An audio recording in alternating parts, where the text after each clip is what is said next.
Welcome back. In our spotlight this morning, Wade Wilson, the convicted killer now famous for his facial tattoos, heads back to court today to learn whether he'll be sentenced to death per the jury's recommendation or life in prison. You're going to see it all here today on Court TV.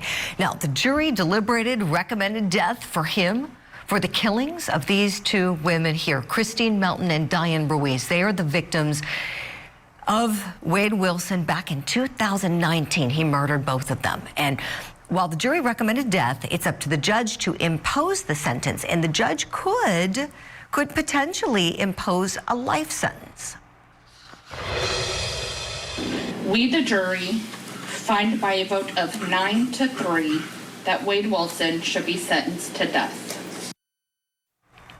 Now, this morning at 9 a.m. Eastern, the defense will be allowed to present the mitigating factors that they say they have that weigh against giving Wilson the death penalty. Likely to come up, the recent MRI that he had after the defense argued that he suffered a traumatic brain injury when he was younger. So let's talk about this. They called this a Spencer hearing happening today. What's this all about? Let's bring back in the Director of Prosecution Projects at Florida International University and former homicide prosecutor Melba Pearson, and want to welcome in forensic neurologist Dr. Jeff Steinberg. Melba, could you explain to us, please, what this Spencer hearing is? Yeah, so it's the opportunity for the defense and the prosecution to provide, on the defense side, mitigating evidence that would go towards why the defendant should not be put to death. And then on the state side, the aggravating evidence that shows that this rises to the level of heinous, atrocious, and cruel, and that the defendant should be put to death. So it's basically a precursor to the actual sentencing when the judge is going to render their decision as to whether or not they're going to go with the jurors, their verdict and their recommendation of death, or if he's going to go with life because the mitigating factors were so persuasive.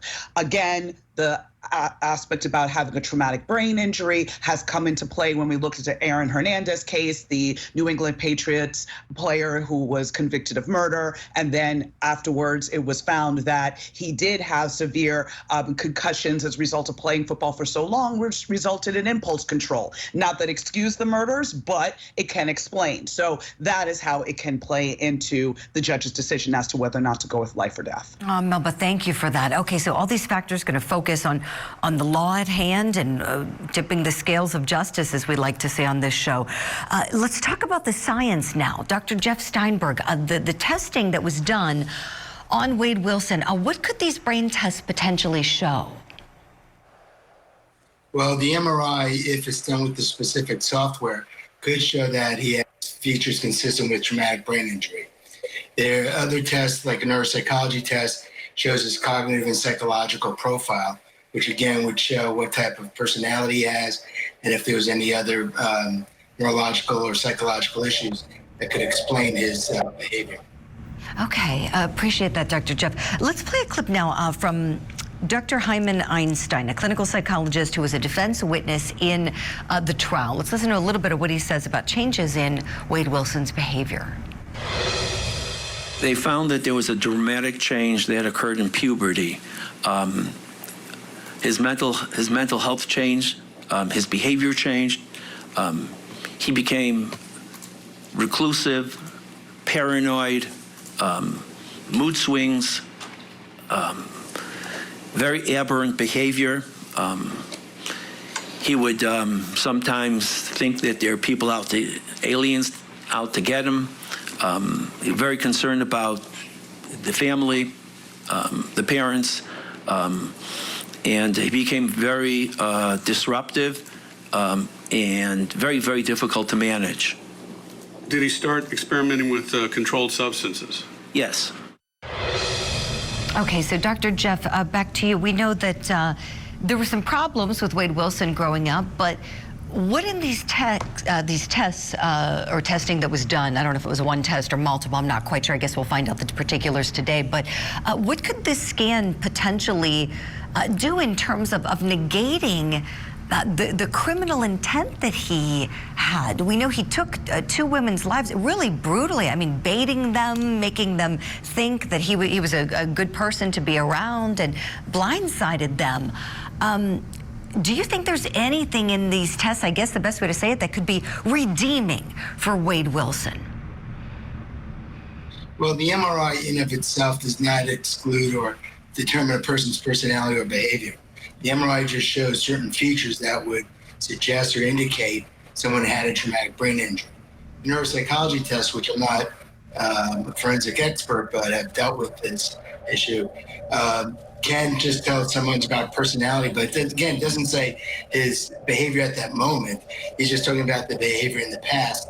And the other question would be, did he ever see a psychologist at that point in time? And was that ever documented at that point in time? So the tests by themselves do not indicate why a person would do such a crime at that moment in time. Appreciate it, Dr. Jeff. Melba Pearson, let me go back to you, please. Let's just say that the tests, for the sake of our analysis, do show he did suffer some very traumatic brain injury as a child.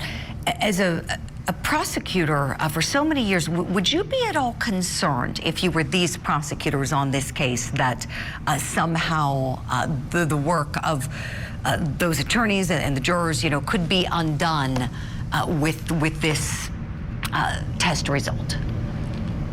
Well, to be honest, you never know until, it ain't over until it's over, right? So there's always that possibility that the defense is going to come up with some mitigating circumstance. Usually we have what's called a pre-sentence investigation where a member of the court personnel will go out and do a full investigation looking at the defendant's background, their life, talking to the next of kin, trying to understand what they view as justice, and put together a full packet that's provided to not only the court, but to the defense and the prosecution. So when I was a prosecutor, I would always read that report very thoroughly, because some of the arguments the defense is going to use to try and mitigate whatever sentencing will likely come from that report. And of course, that coupled by any medical results could be something that the judge could hang their hat on. But again, these are two very horrible murders. You had a pretty big margin in terms of 9-3 and for one victim and 10-2 for another victim